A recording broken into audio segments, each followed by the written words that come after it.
Hi everyone, my name is Maddie, and it is my sincere pleasure to welcome you to MHS Public Safety's live webinar training, Applying the RNR Model to Community Supervision, This Case of STICS, presented by Dr. James Bonta.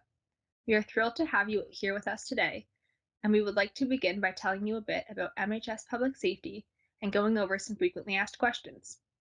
MHS Public Safety specializes in providing evidence-informed training, tools, and insights to assist correctional, mental health, and law enforcement professionals, helping them implement best practices that support their communities.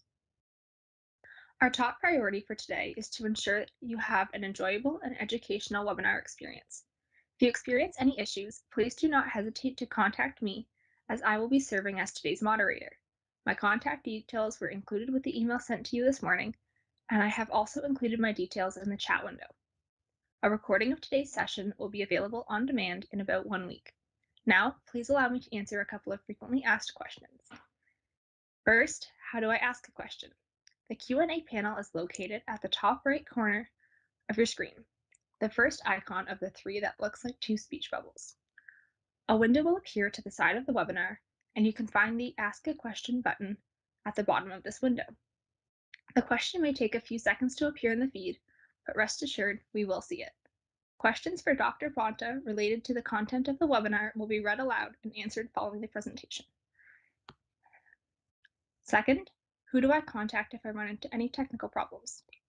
If you experience any problems, please ask a question via the question panel, and a member of our technical support team will assist you. Alternatively, you may send an email to varunbeno@mhs.com for support.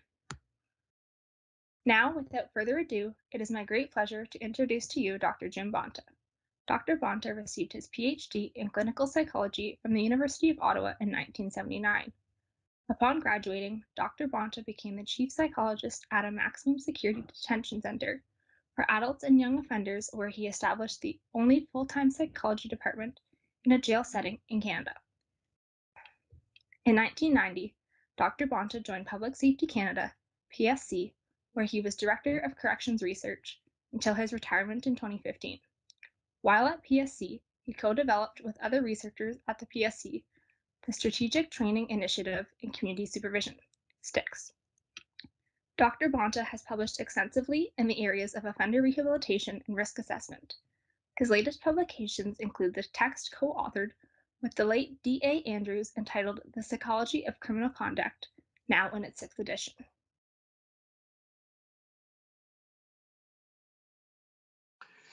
Well, thank you for the introduction, Maddie, and also thanks for the participants in this webinar. From MHS, I would like to particularly thank two people. First is Tammy Hallwell, because it was her unwavering persistence that got me to doing this webinar. She had asked me probably about a year ago if I would do something like this. And because I'm somewhat technically challenged, I would like to thank Varun for helping make these PowerPoint slides a little bit more professional looking. If I was left to do it all on my own, this webinar might be me using acetate transparencies and an overhead projector. So let's get started here. I'm going to cover three general areas. Of course, there's going to be the risk need responsivity model, the RNR model. I'm going to focus on three of the basic principles in RNR because they will link to these number 2 and number 3. The complete RNR model today stands at 15 principles, but I'm just going to talk about the three most widely known. After that sort of summary of the RNR model, we're going to look at why we need better community supervision. And then I'll turn to STICS, the Strategic Training Initiative in Community Corrections. STICS is basically making community supervision more effective, number 2. And the way we do it is by building upon the RNR model, number 1. So before presenting the RNR model, I want to say a little bit about what led to RNR. How did we get there? And it goes back a number of years. And it starts with a large review of the treatment literature by Doug Lipton, Robert Martinson, and Judith Wilkes. And this review was done at the request of New York State Corrections. New York State Corrections was ready to embark on a revamping of their prison system to make it more rehabilitative. And they wanted to know what kind of programs would be the most appropriate to institute into their prisons. So Martinson, Lipton, and Wilkes did a review. It was published in book form in 1975. But before then, a year earlier, Martinson published a summary of their work in the Journal of Public Interest. And this was one of his conclusions, right? There's little reason to hope that we have found a sure way of reducing recidivism through rehabilitation, right? Half of the programs that they reviewed did reduce recidivism, but Martinson concludes there's no sure way of doing this through rehabilitation. And what's interesting about Martinson's report in 1974 is that he offered an alternative. And there you have it, deterrence, or get tough.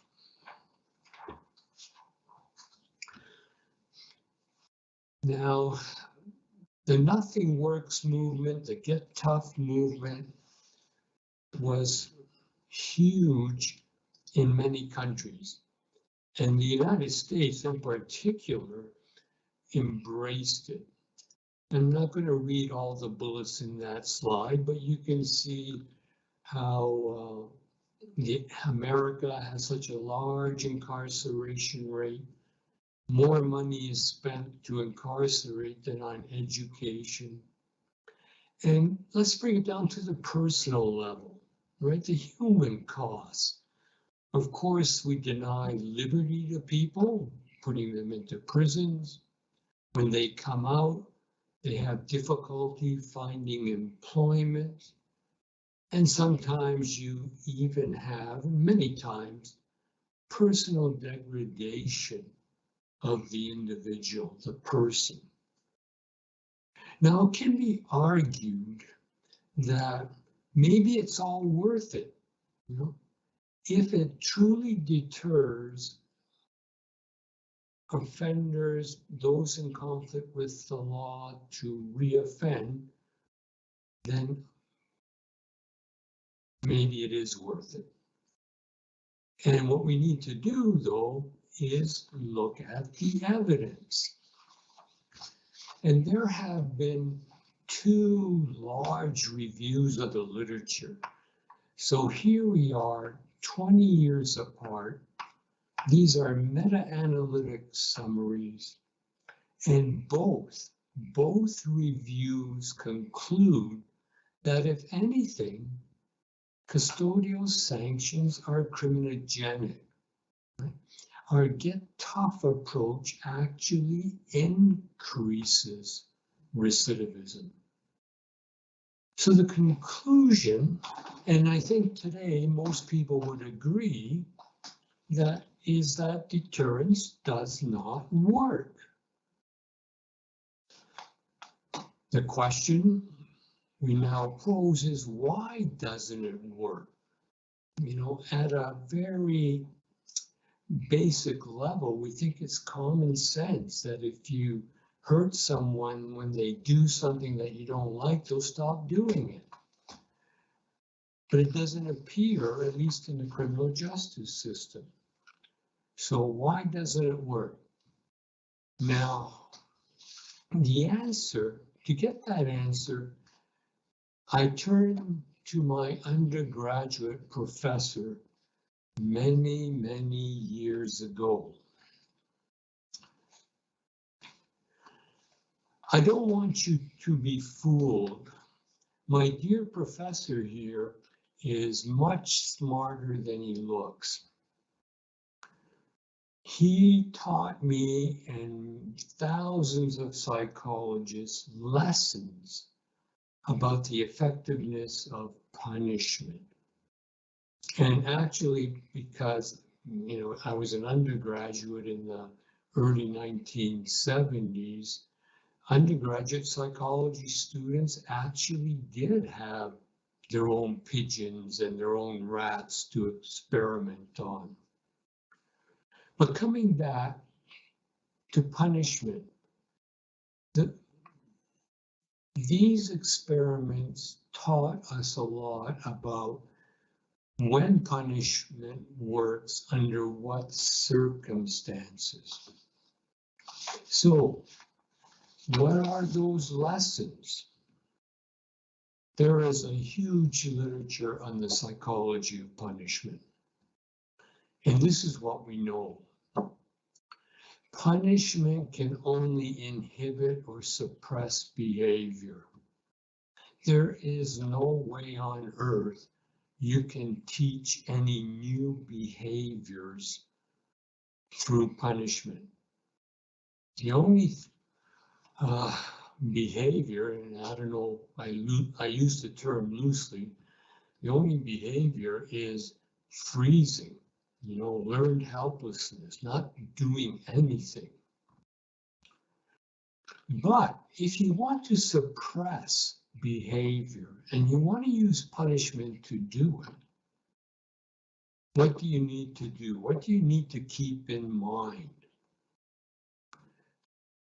Well, it has to be immediate. It has to come right after the behavior that you want to suppress. Now, as I go through this list, I would like you to consider our criminal justice system, right? Does our courts, our police, do they give out punishment immediately after the behavior? Appropriate intensity. It has to be just right. Too little has small effects, if any. It's like water rolling off a duck's back. If you punish too severely, you get all kinds of problems. Not only do you not suppress some behaviors, but you may actually increase it. I used to work in a maximum security detention center, and many, many times I've heard an inmate returning from court after being sentenced complaining about how severe the judge was on him, that it wasn't fair, and just livid with anger, right? So you have to get it just right. In a laboratory, you can set your gauges and electrical meters to the right intensity, but in the real world, it's difficult. The other important consideration is that punishment works best for certain kinds of people.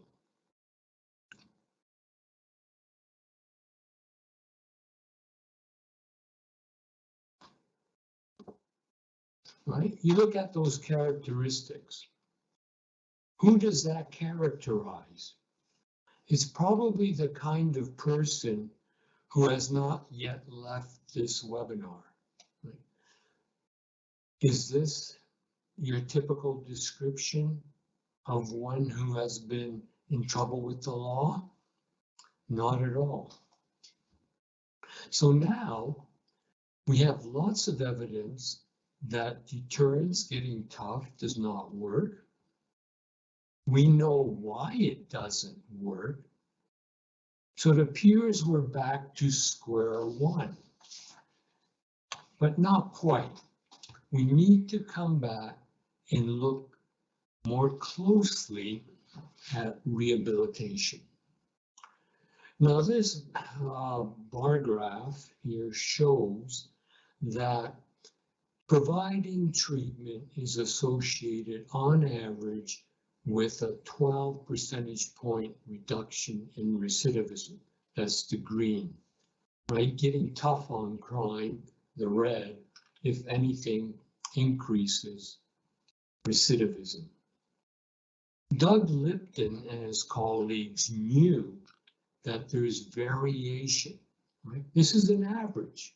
So within that range, there are some that can work quite well and some that are really awful. It took a while for us to make sense of this kind of rehabilitation literature. I was very fortunate to have worked with Don Andrews for many years. And in 1990, Don, myself, and Bob Hogue at Carleton Universities, we published a paper trying to explain why some programs, interventions are much more effective than others.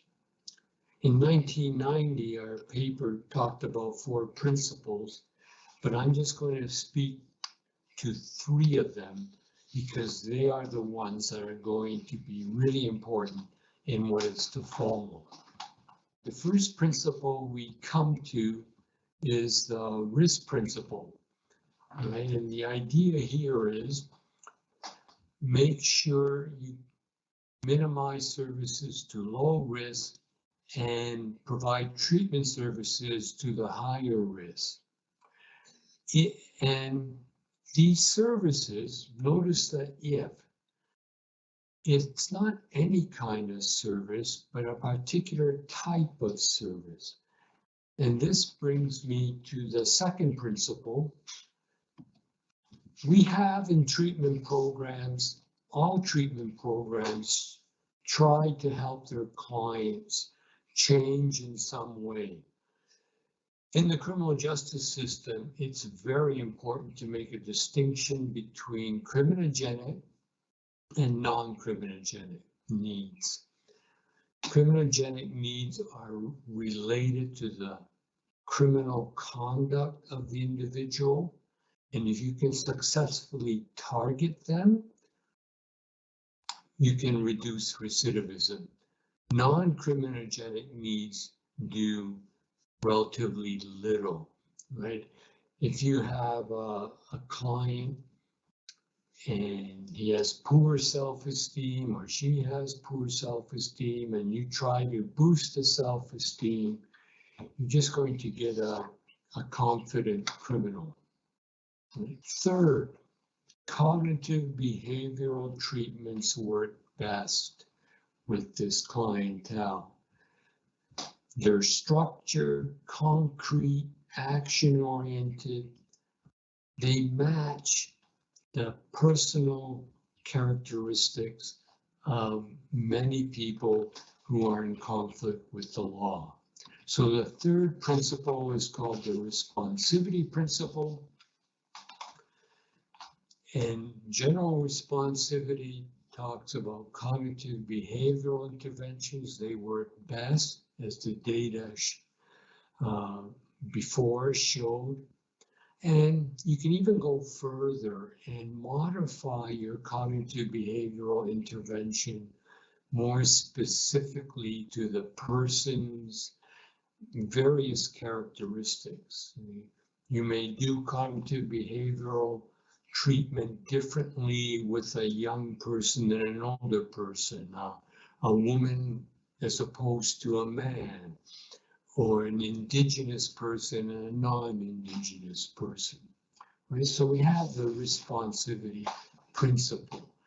And in the 1990 article, we basically described them, and we essentially have the who to treat, the what to treat, and how to go about treatment.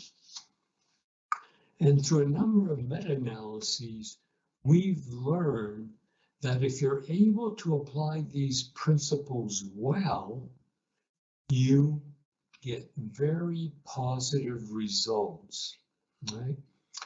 If you follow, for example, only one of those principles, you get a little bit of an uptake. You can see at number 1. You get huge improvements when you are looking at following all 3 principles. You know, so you're treating high-risk clients, targeting criminogenic needs, and using cognitive behavioral interventions. If you fail to use any of those interventions, the 0, you actually make matters worse, right? You're treating low-risk clients, trying to, let's say, boost their self-esteem, and you're using psychoanalysis to do it. Well, you're going to have problems for sure. Now, the blue bars clearly show that if you can follow the RNR principles and apply them in the community, you get a bigger bang for your buck than in prisons or residential custodial settings. That's not to say treatment does not work in prisons. It can if you follow the principles, but you get a much more dramatic impact if you apply those same principles and programming in the community. So that's step number 1 from my outline, the RNR model. Now, number 2, it's commonly assumed that working with clients in the community is going to be effective because you're often working one-on-one. You don't have such great fears of security as you do in a prison setting. And in many jurisdictions, probation and parole officers see themselves as trying to be helpers more so than security surveillance enforcers. The question is, does it work? Does community supervision work? Well, we conducted a meta-analysis, and there's the results. Impact on general recidivism, hardly any, 0.02. No impact on violent recidivism. This is our summary of studies that compare people who are under community supervision and those, a matched group who are not. Perhaps they just got fines or something. So community supervision appears to have a minimal impact. Again, I asked the question why, but this time I'm not going to look at my undergraduate professor for the answer.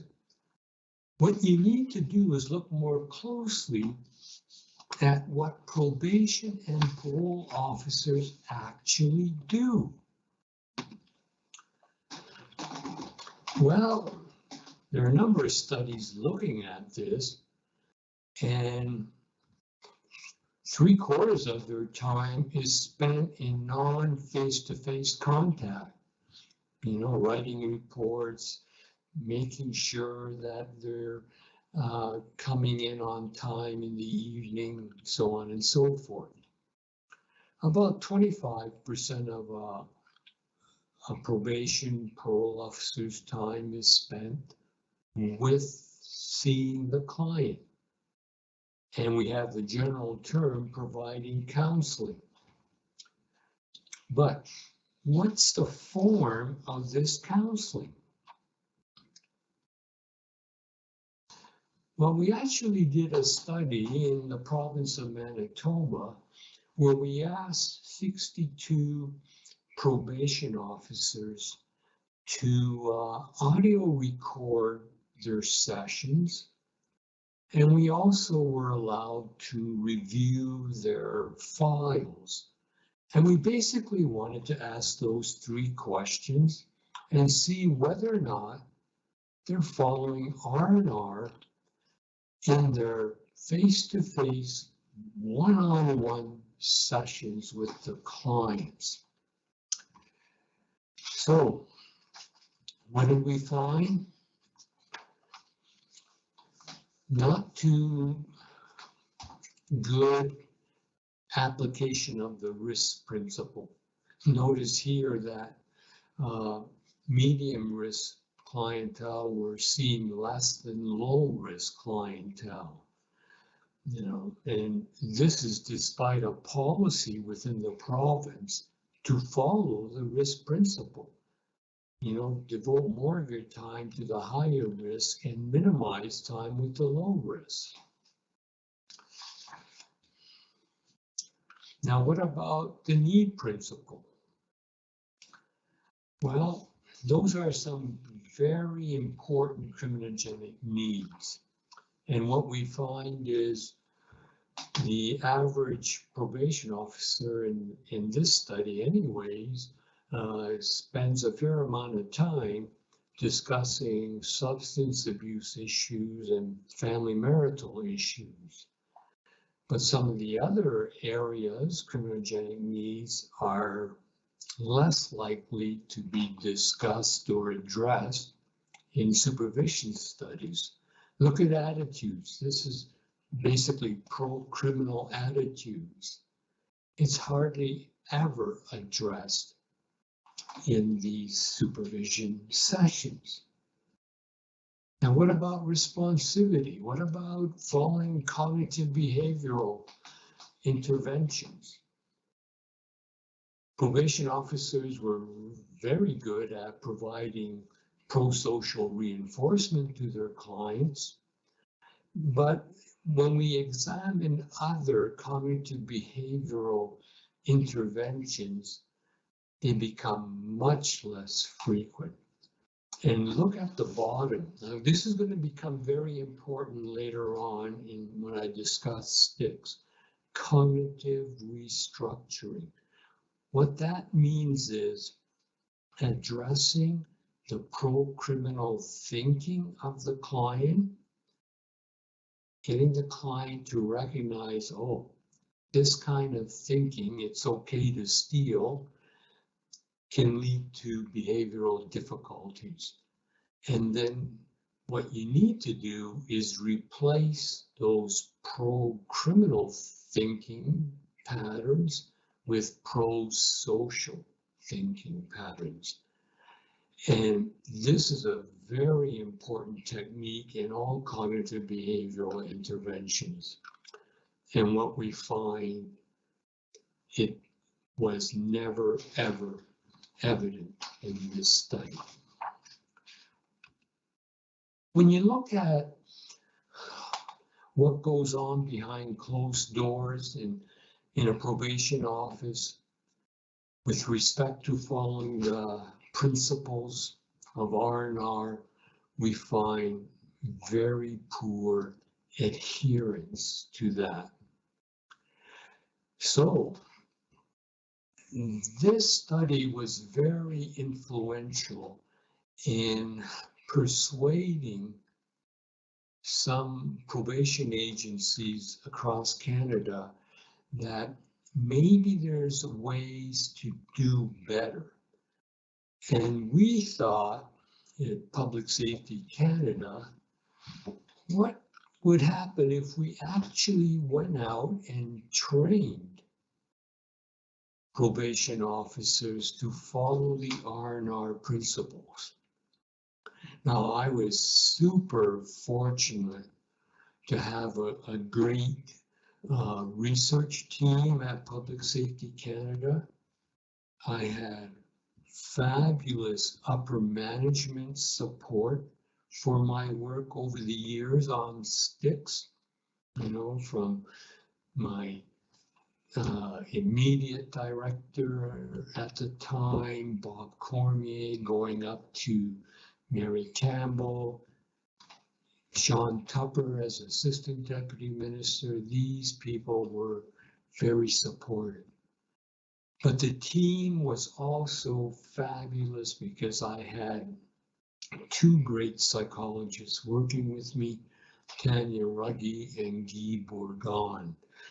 These two people were with me all through the various STICS studies, and we put together a training model that we thought would help probation officers follow the RNR principles more closely. Here's just a sample of our training modules. This was a 3-day training program. We had a module on differential supervision, really emphasizing why it's important to devote your resources to the higher risk client rather than the low risk client. Follow the risk principle. Criminogenic needs, the importance of it. And we really emphasize these pro-criminal attitudes and thinking as something that needed to change. Building rapport. Many times cognitive behavioral therapists are seen as cold, mechanical therapists. But an important component is the building of rapport, a relationship between the treatment provider and the client. If you can't build a positive rapport with your client, they're not going to listen. They completely ignore what you're going to say. And so we go on with teaching cognitive restructuring, which I mentioned before. And the last one, I'll just make a little note of this here. Strategic supervision. Here is an example of responsivity in action at an organizational level. Strategic supervision means providing the supervision that is matched to where the client is during this probationary period, right? When you first start probation, you don't say to the client, okay, I'm going to show you how to do cognitive restructuring. No, you're not going to do that. You need to first build a rapport. You need to become collaborative on what you want to do. And then you move on to more cognitive behavioral types of interventions. So we had this great plan to modify the intervention depending on where the client is in supervision. We also recognize a 3-day training program or 4 days isn't going to bring the probation officer up to the skill level that we really need. So we had ongoing skill development and through various mechanisms. right? The learning never ends. So here we are, right? The team at Public Safety Canada puts together this training model. We have exercises, ongoing supervision, skill development. Then we had to test it. Now recall the study in Manitoba that showed that there's room for improvement in following the RNR principles. We were able to enlist the support of 3 provinces to allow us to test this model. The 3 provinces were British Columbia out on the Pacific coast, Saskatchewan, a prairie province and pretty well in the middle of the country, and Prince Edward Island, off towards the Atlantic coast, relatively small province. So senior management said,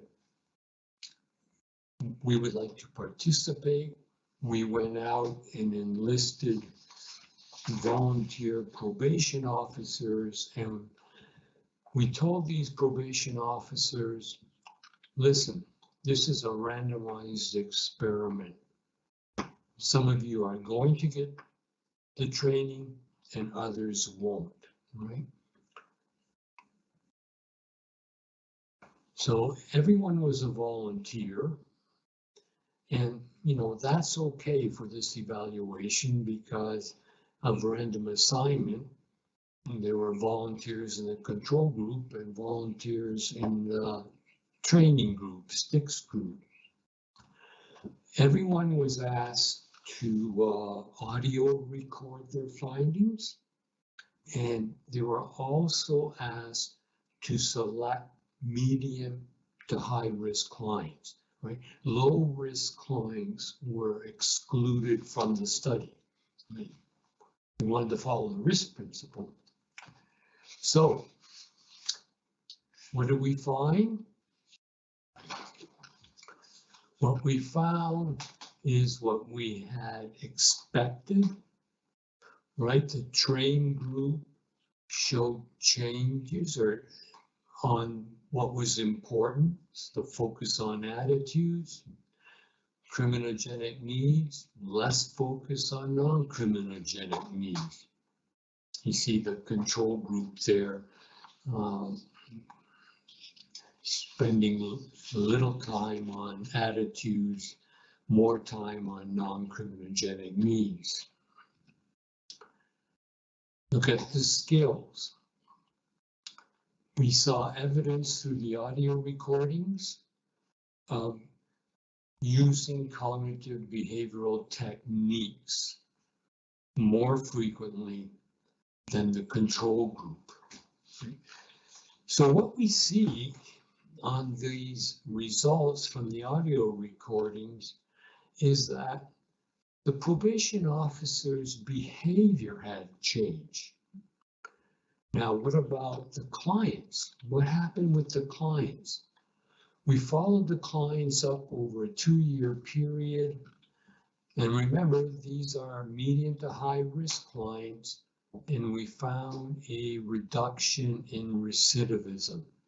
Right, the control group, it was 39.5% recidivated after 2 years, a new conviction, and the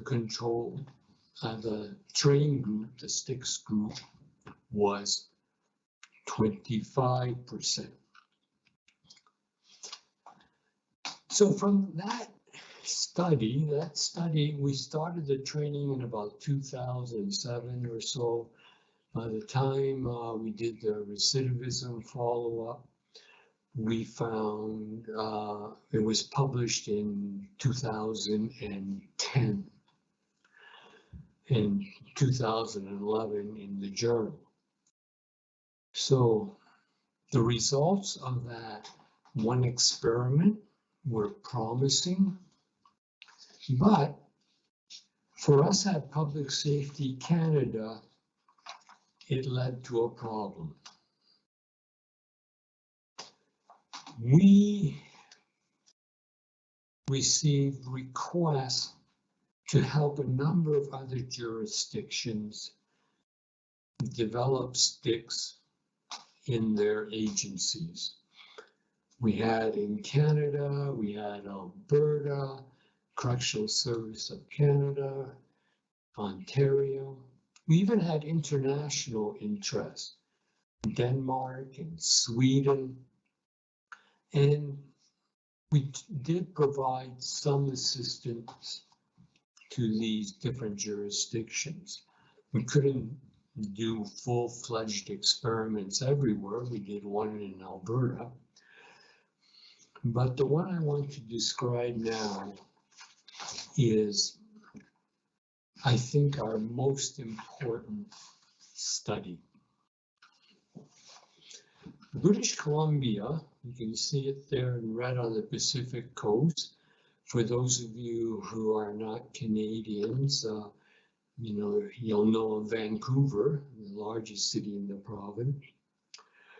So British Columbia asked, can you help us implement STICS across the whole province? And not only did they request this, British Columbia on their own went out and got extra resources, financial resources, to do the study, which meant hiring more probation officers to free up time for training of the existing probation officers. Now, when this request came in, I thought it was a great idea. And this sounded like a lot of fun. And I told my staff about our next project, and I thought, oh boy. And you know, this is how they responded. Now, why would they react like this?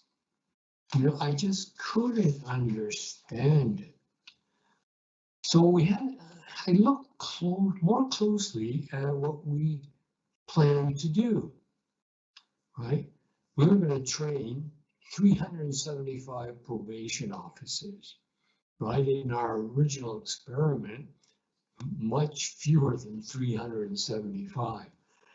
Now, those probation officers, British Columbia has a very interesting system where they have almost like their senior probation officers who deal only with medium to high risk clientele. So these are the 375. We were intent on building internal capacity. We didn't want to be in the situation where Public Safety Canada would continue to provide training for thousands of years to come. So we had STICS coordinators, much more highly trained, office coaches, people who could carry on training through the years. New staff are hired, they need to be trained. We wanted to make this implementation, run it well with integrity. And of course, we wanted a research component. At the time, I was heading up a research unit. We needed to monitor and evaluate it. And we used different methods to evaluate it. So significant resources, both on British Columbia's side and public safety, because it was our time. This would eat up a lot of time. We were going to go out to train every 4 to 6 weeks, flying from Ottawa to British Columbia and coming back. So this was a quite ambitious project. There's one other thing I want to say. This is a large-scale implementation. Oh, and by the way, if there's anybody watching this webinar from British Columbia Community Corrections, people may be confused that this is a picture of myself and Bill Small, the Provincial Director of Community Corrections. No, that's not a picture of the two of us. So this is a large-scale implementation. You have to balance operational needs, right? The provincial director and his team want to get the training done as quickly and as efficiently as possible. This time we were dealing with non-volunteers, right? These were people who were coming in saying, look, I didn't sign up for this kind of training, but now the provincial managers said, well, this is our new way of doing business. And we're dealing with a much larger sample size, which makes it more difficult to monitor and keep on top of it. Fortunately, we had great teams on both sides. Public safety, I had mentioned before, I had Guy and Tanya. We had some additional people who were instrumental here, Liz Bourguignon, Leticia Gutierrez. British Columbia, of course, Bill Small, the provincial director, Carrie McCauley, who was incredible in arranging all the meetings, the STICS coordinators who would attend with us during the training so they could see how we did the training and learn from it. We had a well-oiled machine, boy. What can go wrong?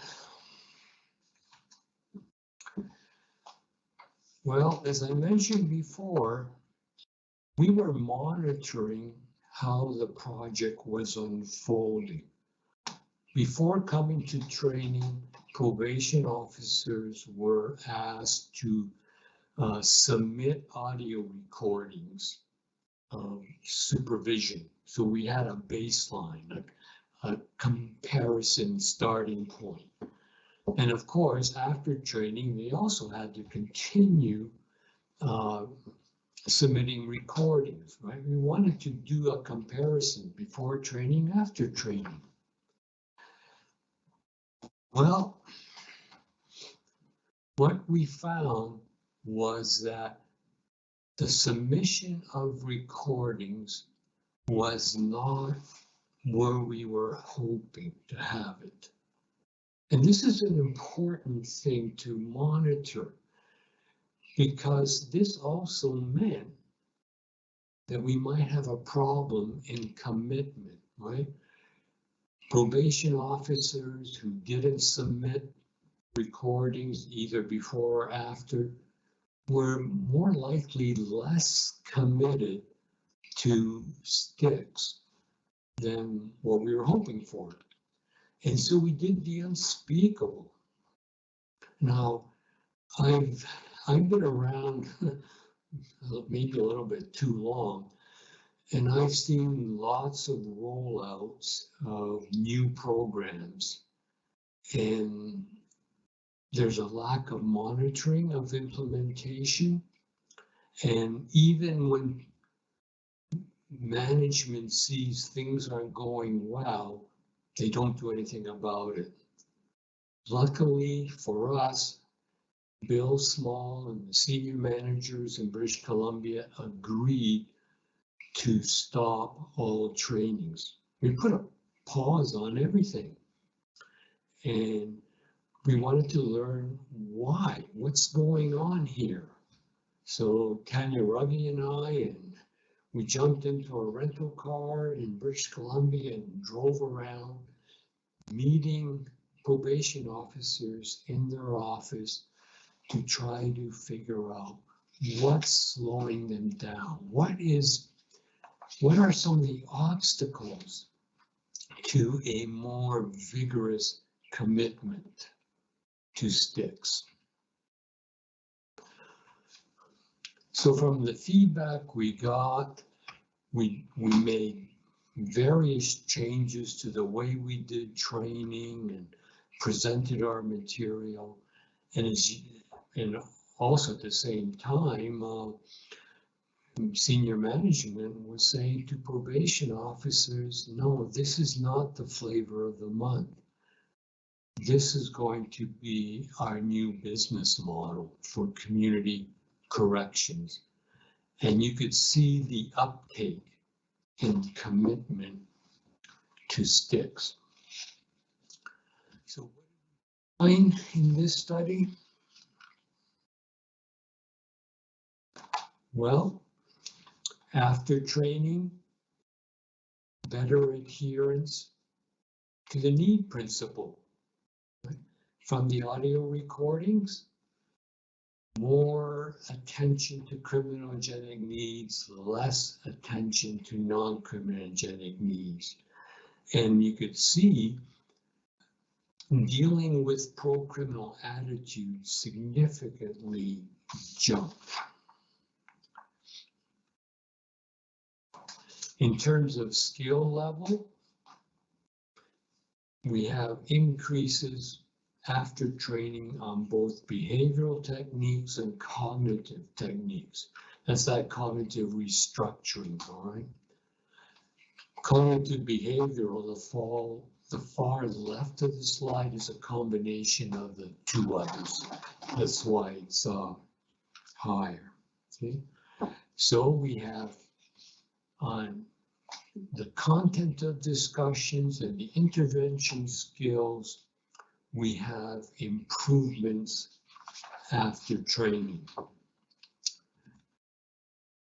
The 2-year recidivism results, we see a decrease in general or any type of reconviction after 2 years.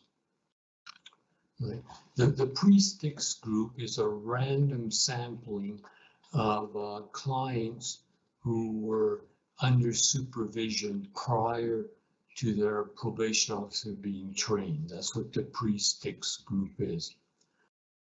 This is the first time also in our STICS evaluations that we looked at violent recidivism.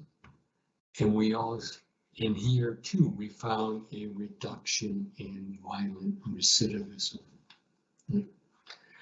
Now, STICS is not the only game in town. Since STICS, there has been some major developments of other programs that are similar to STICS. There's STAR, which is staff training aimed at reducing rearrest. This is a program given to federal probation officers in the United States. They have now trained thousands of probation officers. EPICS, Effective Practices in Community Supervision. It is a training model developed at the University of Cincinnati, and it has been delivered to at least 50 jurisdictions in the United States and also one in Canada. What's interesting about STAR and EPICS is that developers of those programs had visited us in Canada prior to instituting their training modules, and we actually shared our training modules with them. So you can even see some similarities, particularly in their clinical support. The pro-social practice model in Australia, I put that on there. It was actually developed much before STICS in the mid-1990s by Chris Trotter. But it also tries to follow some of the principles of RNR. So there's a lot of hope I see in the future of community corrections, where jurisdictions, probation agencies are looking at what they can do to help their officers be more effective in their one-to-one supervision of clients. But we're not quite there yet, all right? As you can see here, here's sort of a summary of a number of studies that have reported recidivism outcomes. The asterisk signifies significant reductions in recidivism. And what I would like to point out is they are not consistently positive outcomes. Okay, most are, they are all in the right direction, but it indicates to me at least is that we can continue to improve on these programs. Now, I haven't reported it here in this slide, but Sweden has implemented STICS across their country, and they have trained, I think, in the neighborhood of about 800 probation officers. At this point, they have not reported recidivism results. So,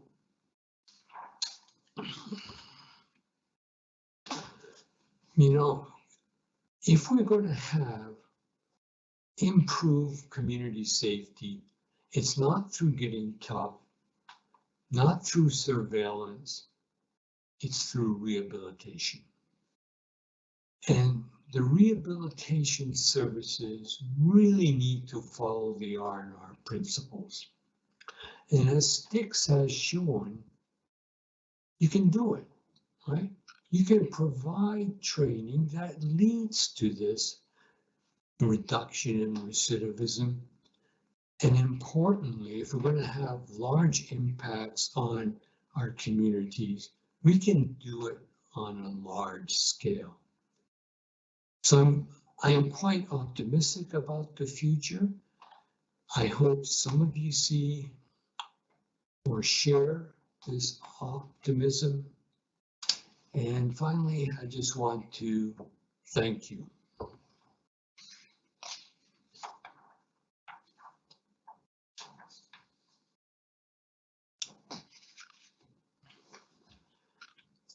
So, I believe this is a time for questions. Yes, thank you for that presentation, Dr. Bonta. We do have a few questions from the audience for you, starting with one from Clint. Jim, you mentioned 3-day STICS training. How many days a year should a probation officer receive each year? 3 days, 10 hours a year? Thanks. Okay. All right. The way we had it set up, it was 3 days. In some cases, we had 4 days of training. This is where we come in and we go through our modules that I showed you examples of. That's the training. So probation officers came for those 3-4 days. When they returned to their office, 3 things would happen, and this would go out throughout the year. Every month, they would have half a day spent in structured exercises that was run by their coach, who was another probation officer in that office. We also asked them to submit, I believe it was 2 audio recordings. Anytime, they would be sent to experts to review and they were given feedback, you know. And finally, it would be 1 to 2 days of a refresher training, and this was given annually. So they would come back, and a coordinator or an expert would take them through the various exercises. So 3 days of training, and then all these other activities. And like in British Columbia, we finished the training in 2015.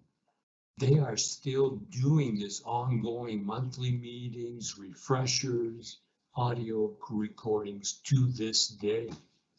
Right? That's the important point. Learning never ends. That's basically it. You can always get better in your skills.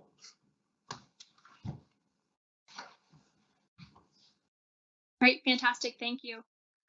The next question is, Dr. Bonta, considering the approach of Correctional Service Canada, which includes the provision of institutional and community correctional programming based on RNS principles, is there less, more, or the same level of need for a parole officer to use RNR principles to effect reduction in recidivism?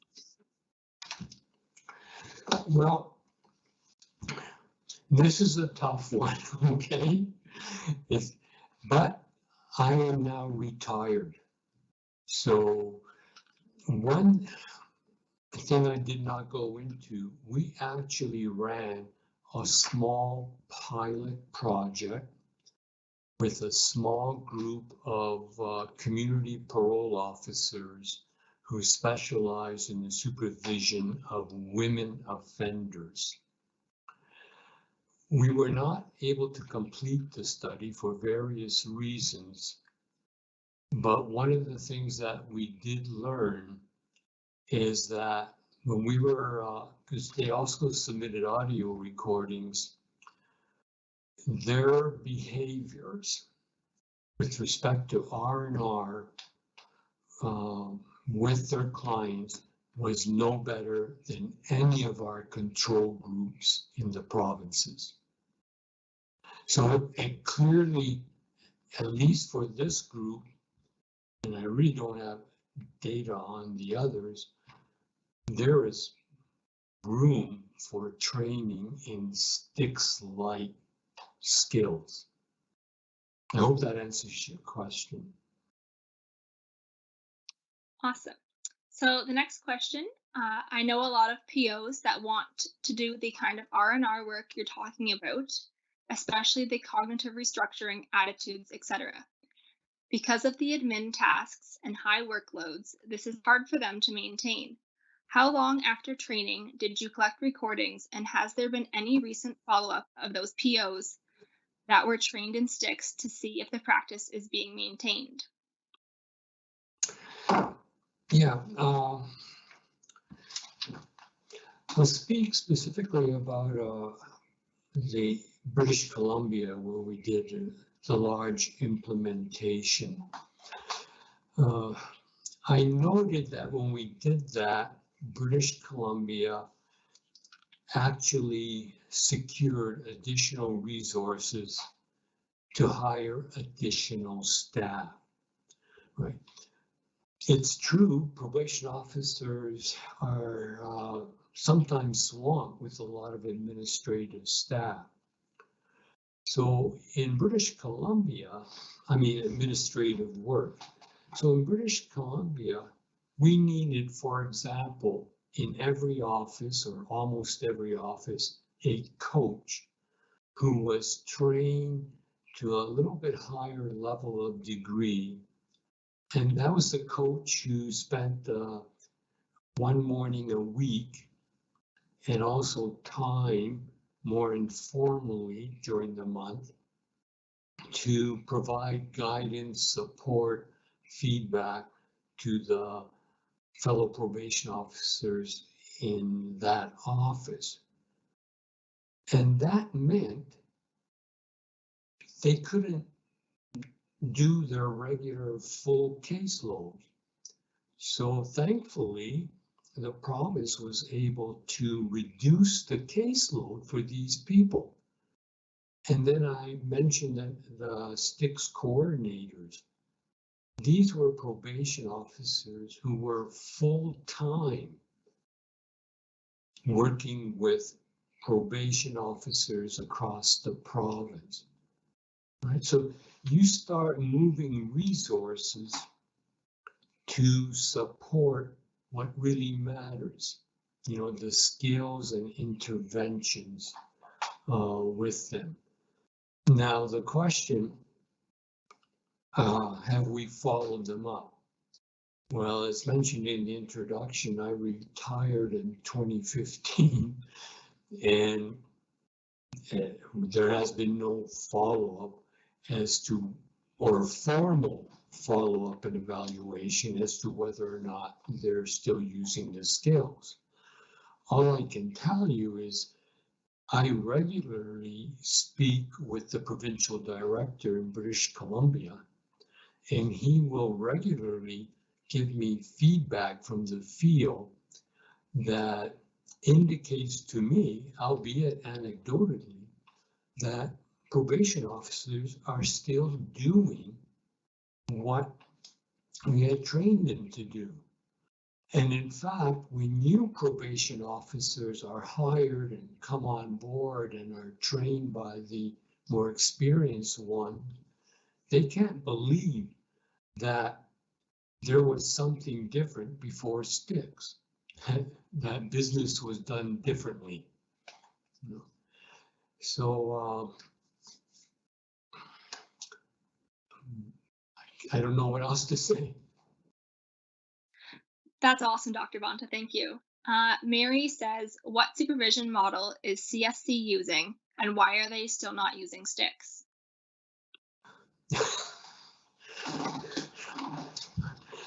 Yeah, as I mentioned before, we ran that small study, and we found that the skills being demonstrated then, this is maybe around 2013, 2014, was no different than the control groups, right? Untrained groups.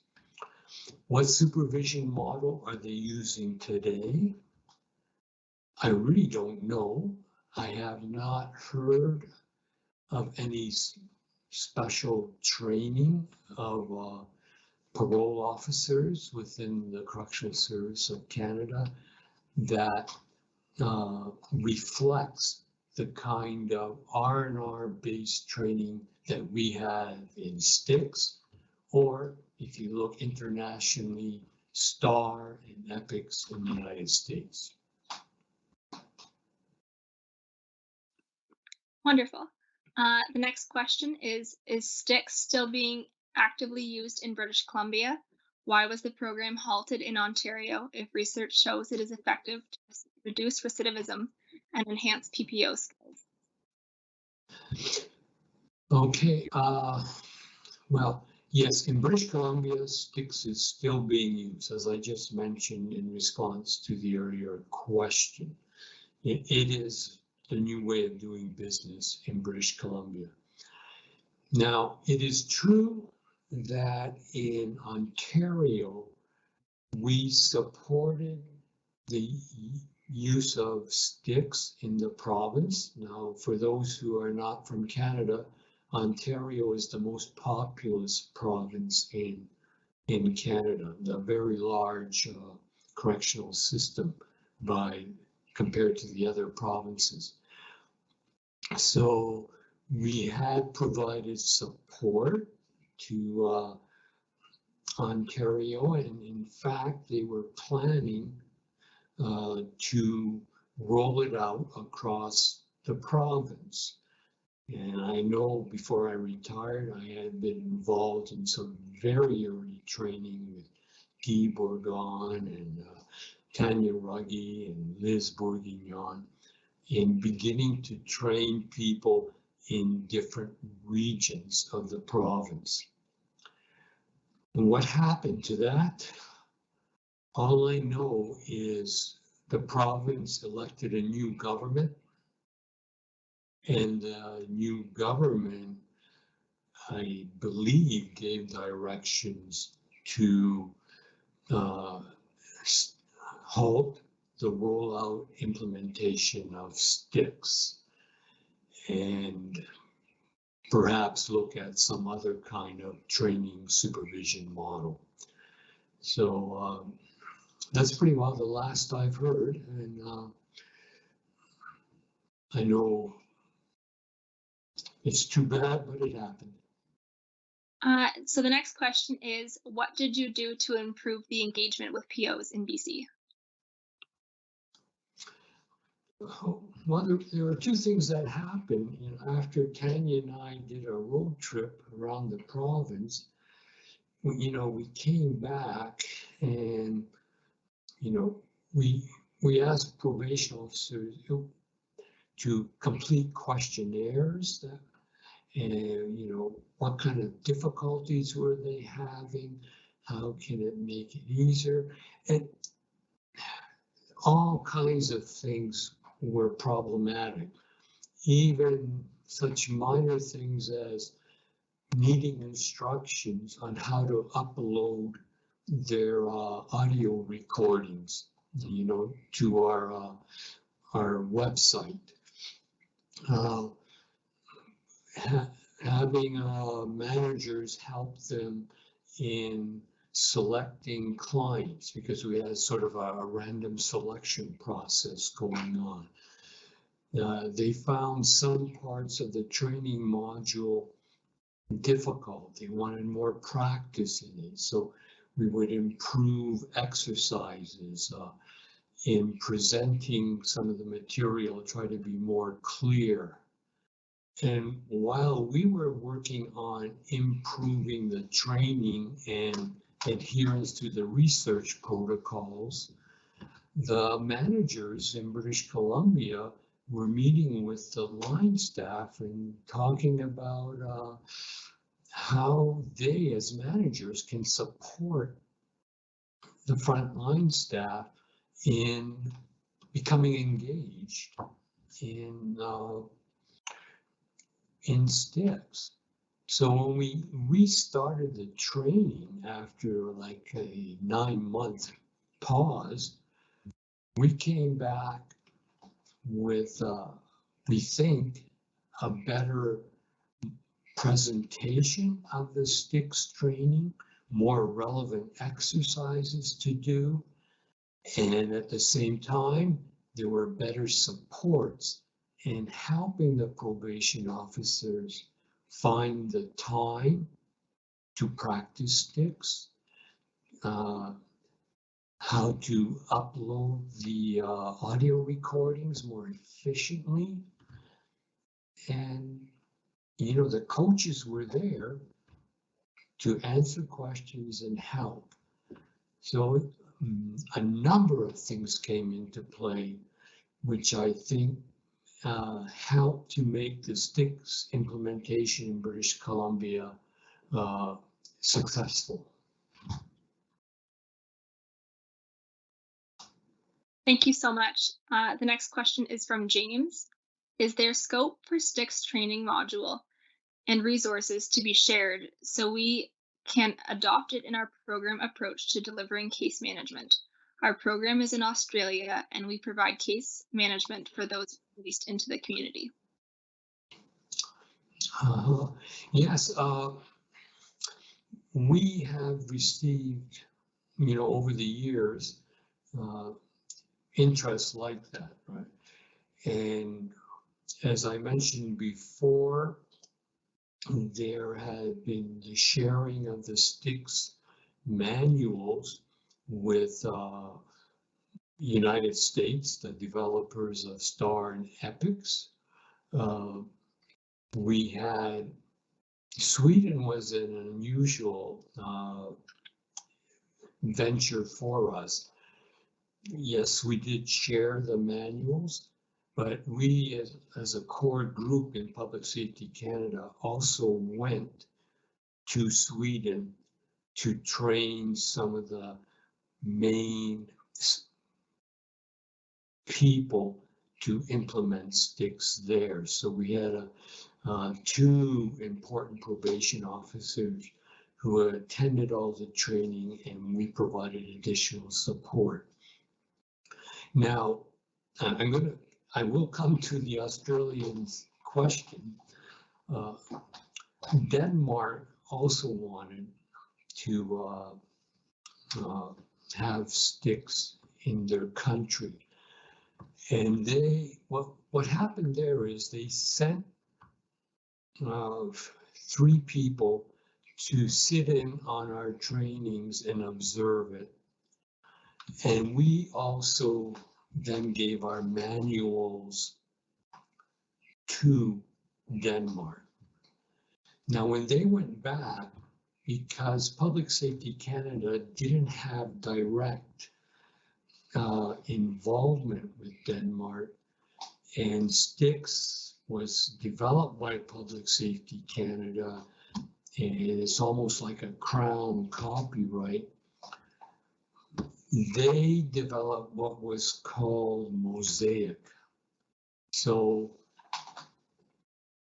just like STAR in Epics, I don't know what the final version looked like, their training, but they took some of our material and used it, but did not call it STICS. Now, Australia, do you want to see what the manuals look like?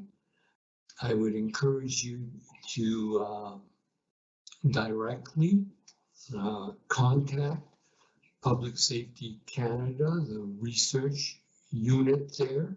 Tanya Ruggie still works there. Amal Loza is the manager of corrections research.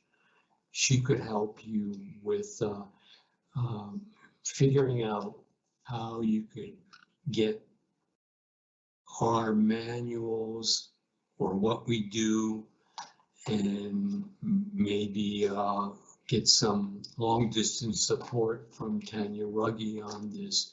I hate to volunteer her for another job since I no longer work there, but please contact Public Safety Canada. Thank you so much for that response, Dr. Bonta. The next question is, when there is judicial intervention that leads heavily on short-term incarceration as a consequence, do you find that the use of the RNR principle can continue to be effective when there is continuity of use when the offender is in the community, incarcerated short-term, and returned to the community? Well, as I pointed out in one of the effectiveness slides, if you follow the RNR principles, it can also work within custodial situations, right? If you follow the RNR principles. Now, from the question, it sounds like we have someone in the community, perhaps a technical violation happens and they're sent back into prison for a short period of time and comes back out. I don't see any reason why the probation officer or parole officer cannot continue applying as best as possible the RNR principles. And certainly in British Columbia, we don't have zero recidivism. There are many probation officers in that province who have been working with a client, something goes off the rails and has to return to prison for a little while, and then they come out sometimes to see the same probation officer, and they almost continue where they left off. So I would encourage, if you're using RNR and if one of your clients does end up in prison, when they're released, keep carrying on. Greatly appreciated. Thank you. Next question. Would you consider the LSCMI, LSRNR as a comparable assessment tool or the ORAS? Well, and I do have to disclose there's a conflict of interest for me, right? I am a co-author of the LSCMI and the LSRNR. So I have not seen any comparison of the two instruments in terms of their predictive validities. So is one better than the other? I don't know. My familiarity of the Ohio risk assessment system is somewhat limited. I've seen it before a number of years ago, but quite honestly, I haven't paid that much attention to it. Here in Canada anyways, almost every province and territory uses some version of the LSCMI or LSRNR, except for a couple of exceptions. Thank you so much, Dr. Bonta.